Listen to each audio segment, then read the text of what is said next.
সৎ বালক। এক গ্রামে একটি ছোট্ট ছেলে ছিল যার নাম ছিল রাহুল। রাহুল খুবই সৎ এবং পরিশ্রমী ছিল। একদিন সে মাঠে কাজ করছিল এবং হঠাৎ তার হাত থেকে কুড়ালটি নদীতে পড়ে গেল। রাহুল খুবই দুঃখিত হলো এবং নদীর পাশে বসে কাঁদতে লাগল। এমন সময় নদীর দেবতা তার সামনে এসে জিজ্ঞাসা করলেন, কেন কাঁদছ, বালক? রাহুল বলল, আমার কুড়ালটি নদীতে পড়ে গেছে। আমি এখন কিভাবে কাজ করব? দেবতা নদীতে ডুব দিলেন এবং একটি সোনার কুড়াল নিয়ে এলেন। তিনি রাহুলকে জিজ্ঞাসা করলেন, এটি কি তোমার কুড়াল? রাহুল বলল, না, এটি আমার কুড়াল নয়।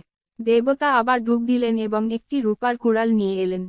তিনি আবার জিজ্ঞাসা করলেন, এটি কি তোমার কুড়াল? রাহুল বলল, না, এটি আমার কুড়াল নয়। দেবতা তৃতীয়বার ডুব দিলেন এবং রাহুলের লোহার কুড়ালটি নিয়ে এলেন। রাহুল খুশি হয়ে বলল, হ্যাঁ, এটি আমার কুড়াল। দেবতা রাহুলের সততা দেখে খুবই খুশি হলেন এবং তাকে সোনার ও রূপার কুড়াল উপহার দিলেন।